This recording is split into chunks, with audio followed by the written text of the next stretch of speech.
Welcome, welcome, welcome to another Unsportsmanlike Conduct. I am the host, Matthew Geller.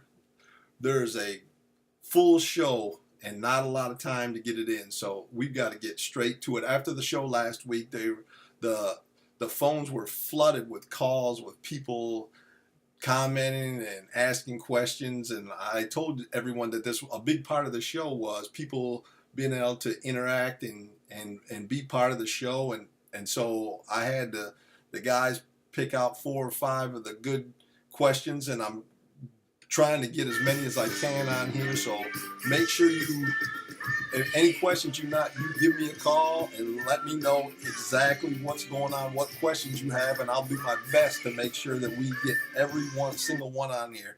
So let's get right to the first caller.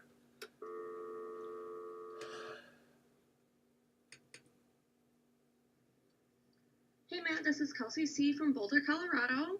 First, I just want to tell you how much I love your show. So, with JT Barrett graduating, do you think the Buckeyes have a legitimate shot at the playoffs this season? That is a good question, Kelsey, and thanks for your call. The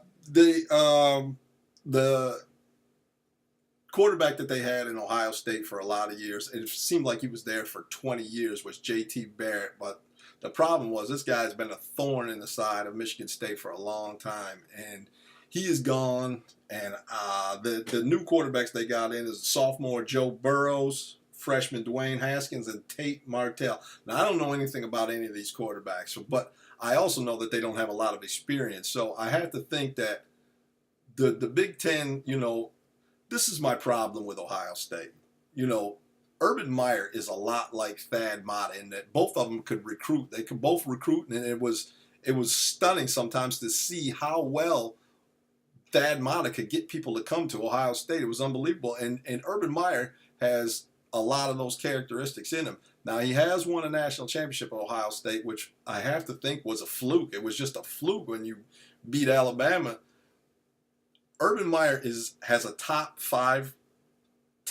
10 recruiting class at worst, but usually in the top 5. Number 2 recruiting class this year.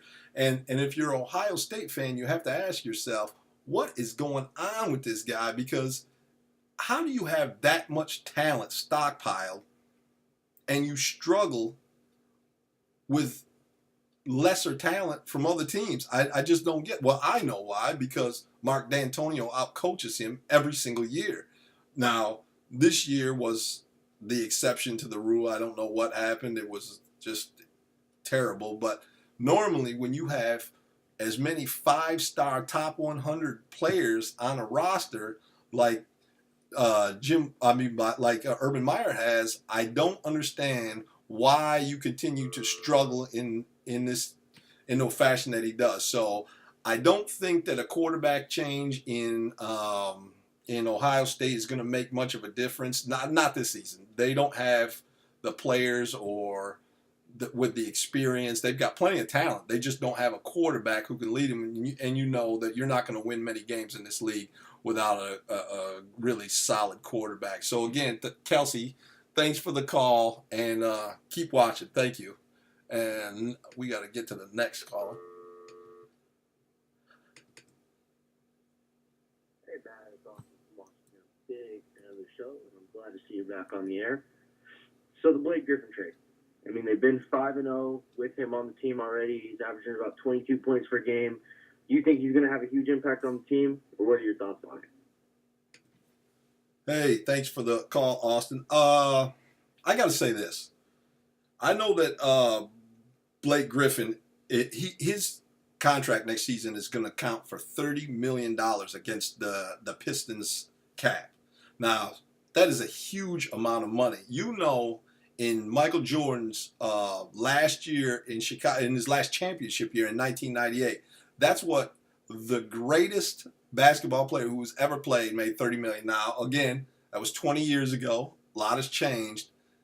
Blake Griffin is a solid player. He brings an offensive punch to the Pistons that they don't have. The problem with this is when you invest $30 million in one player that counts against your cap, $30 million, you're not going to have the pieces to put around him. You know, you have Andre Drummond there, and you got Blake Griffin. You're still going to need, you know, they lost Tobias Harris in the trade. They're going to need a slasher like that. They need a solid point guard, and I just don't think that you're going to be able to to assemble the pieces that they're going to need to compete in the East, especially with the way that Boston is coming, and they are coming. They, you know, the disaster that is the Cleveland Cavaliers ended abruptly. You know, I saw with my own eyes, and as many of you did, I'm sure, Kevin Love got knocked to the ground, and Crowder walked right past him to pick the ball up and didn't even offer a hand up. It is so dysfunctional in Cleveland. You don't even have to worry about the Cavaliers anymore. That ship has sailed. I think LeBron's out of there next season, at the end of this season. So I think that the power in the East will be Boston. I'm pretty sure that doesn't take a rocket science to come up with that. Boston should be. Toronto will be right there. But I don't think that the Pistons are going to have the pieces or be able to financially compete with those teams. They just made, again, I know, shocker, Detroit fans, they've made some poor front office decisions, and I think they're cash strapped right now. And I just don't see a time anytime soon when the Detroit Pistons are going to be a factor anywhere in the East. So again, Austin, thanks for the call, and keep listening. All of you, keep listening. I appreciate the support.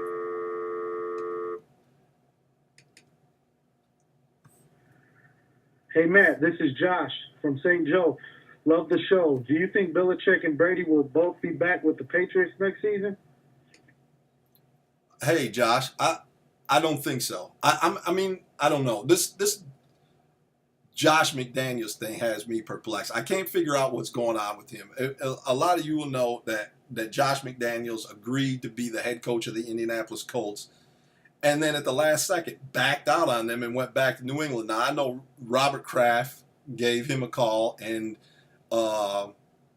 somehow he said, I'm going to turn down a head coaching job for an assistant job. Now, anybody with any sense knows that during that call, Robert Kraft told him, you know, Belichick's going to leave soon, and you'll just be the head coach in waiting. So I'm sure that's what happened. Now, as far if that'll be next season or 2 or 3 years, I don't know. I don't know how long Josh McDaniels feels like he can sit back and wait. It doesn't really matter. If you remember his first coaching job in Denver, he's awful. And, you know, Belichick's assistants have never proved to be very resourceful or successful in the NFL, and I don't see Josh McDaniels being any different than that. So I guess we'll just have to sit back and see. But as far as your question goes, Josh, to say if this will be the year, I know I'm going to say yes. I'm going to say yes. He'll be back this season. I don't think that a champion, and that's what Bill Belichick is, leaves on a losing note. You know, the sheriff in Denver, the greatest quarterback who's ever lived, Peyton Manning, walked away. Everyone saw that his tools were diminishing, and he knew it. The writing was on the wall, but he left a champion, and I think that's what competitors want to do. You want to leave at the top. You don't want to wait until, you know, you get pushed around in the Super Bowl like they just did. There's a bitter taste, and it leaves a bitter taste in your mouth. So I'm pretty sure Bill Belichick and Tom Brady will both be back this season, for the 2018 season. How many more seasons they have left, I don't know. But yeah, to answer your question, Josh, I definitely believe that they'll be back next year. So next call.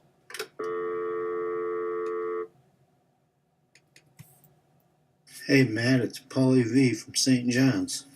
What's the deal with the Lions and their head coach choices? Well, speaking of Bill Belichick and his assistants, the Detroit Lions hired Matt Patricia as its next head coach. Now, I went through and got the stats for the Super Bowl. I don't know how many of you know this, but the defensive coordinator for the Philadelphia Eagles is Jim Schwartz, former Detroit Lion head coach, and the defensive coordinator for the New England Patriots, as everyone knows, is Matt Patricia. So you got the former Lions coach and the future Lions coach, both of them defensive coordinators in that game. You're like, well, how can we go wrong? Well, in the history of the National Football League, no game postseason, regular season, preseason ever added up to 1,151 total yards of offense. It's never happened before. The defensive coordinators for this game should be ashamed of themselves. And the Detroit Lions have their hand right in the middle of it. Matt Patricia is not a good coordinator, definitely not ready to be a head coach, but I guess that's what the Detroit Lions wanted to do. They wanted to go with the Bill Belichick coaching tree. Well, let's keep this in mind. Just think of all the assistants that Bill Belichick has ever had. Mangini, failure. Romeo Crennel, failure. Charlie Weiss, failure. Josh McDaniels, failure. I mean, this is just none of his assistants ever pan out, ever. I think the best one is O'Brien at Penn State, and he made it, a little bit of splash in college, but as far as the pros go, he's had no success. His assistants have had no success, so I don't really see anything changing for the Detroit Lions. Probably, and he's never been a head coach on any level, so I really don't see what it is that their front office is seeing that I'm not. I see that the Detroit Lions extended Bob Quinn, the general manager, and he's the one. When you extend a coach like the Lions did in September and then fire him in December, 90 days later, 90 days, offer him a contract for 3 years and then fire him 90 days later, I have to think that somebody in that front office, not the coach, but somebody in that front office needs to be fired.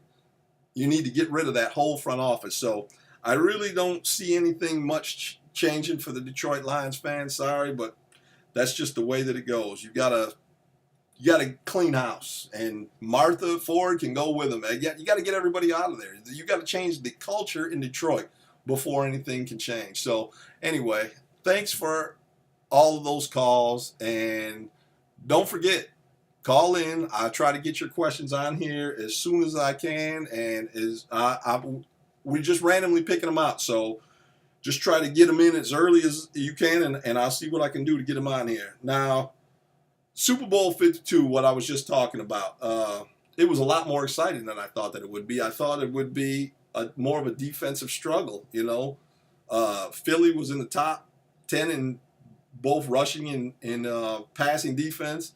New England is 30th in defense in both categories, rushing and passing. But I just thought Bill Belichick would figure out a way to put it together. But whatever, they didn't. But it was entertaining. I was entertained throughout the game. It was really an exciting game. Now, anyone who watched the show last week knows that I said that Philly was a better team than the New England Patriots. I also said that I thought Bill Belichick would figure out a way to confuse Nick Foles and get an interception later on in the game, and that would ultimately be the deciding factor. But again, a Spartan came through in the clutch, was the MVP of Super Bowl 52, Nick Foles. So congratulations, Nick Foles. And a lot of people are trying to deflect the attention off the champs. The champions of the National Football League are the Philadelphia Eagles. And the narrative became Malcolm Butler. Let's talk about Malcolm Butler and him not playing. I mean, I don't know if it would have made a difference or not. And there is nobody on the planet that can tell me that they did. It just gives somebody something to talk about. It's a bunch of gossip and talking about nothing. It's just a bunch of hot air about nothing. Malcolm Butler made one play ever in his career. I never saw him. They're like, he started every game. Who cares? I didn't even know he was on the field. I did not know Malcolm Butler was on the field. It's not like it's prime time or something. This guy's a serviceable cornerback, and that is all that he is. So let's not get carried away with this Malcolm Butler nonsense. So congratulations to the Philadelphia Eagles. I'm super excited that I don't have to sit here and talk about how Tom Terrific pulled off another one, and it's Philadelphia Eagles and their fans' time. So congratulations again to Philadelphia Eagles and to Nick Foles. Shout out to Nick Foles. If you see this, get in touch with us.